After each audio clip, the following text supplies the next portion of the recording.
நம் ஆண்டவர் இயேசு கிறிஸ்துவின் நாமத்தினால் மகிழ்ச்சியும் சமாதானமும் நம் அனைவரோடும் இருப்பதாக.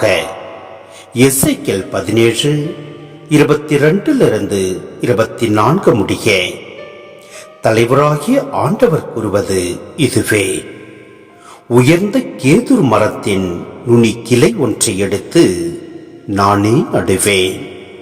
இளங்கொழுந்து ஒன்றை அதன் நுனி கொம்புகளிலிருந்து கொய்த்து ஓங்கி உயர்ந்ததொரு மலை மேல் நான் நடுவேன். இஸ்ரேலின் மலை உச்சியில் நான் அதை நடுவேன்.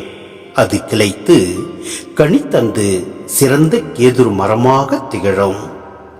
அனைத்து வகை பறவைகளும் அதனை தம் உறைவிடமாக கொள்ளும். அதன் கிளைகளின் நிழல்களில் அவை வந்து தங்கும்.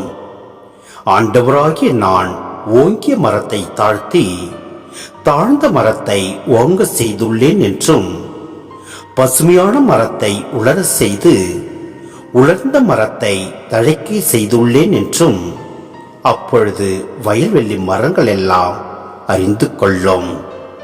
ஆண்டவராகிய நானே உரைத்துள்ளேன், நான் செய்து காட்டுவேன். சிந்தனை: நாம் வாழ்க்கையில் விழுந்து விட்டோமே என்று யாரும் எண்ணலாகாது. ஏனெனில் நம் ஆண்டவரை நாம் உறைவிடமாக கொள்கின்ற போது நம்மை அனைத்திற்கு மேலாக நம்மை உயர்த்துவார். ஆம், ஓங்கிய மரத்தை தாழ்த்தி தாழ்ந்த மரத்தை ஓங்க செய்துள்ளேன் என்றும், பசுமையான மரத்தை உலர செய்து உலர்ந்த மரத்தை தழைக்க செய்துள்ளேன் என்றும் இங்கு கூறியிருப்பதை நாம் பார்க்கின்றோம். நம் ஆண்டவர் அனைத்திற்கு மேலான கடவுள். எனவே நம்மை ஆண்டவர் வளமான எதிர்காலத்தை தருவார் என்று நாம் விசுவசிப்போம்.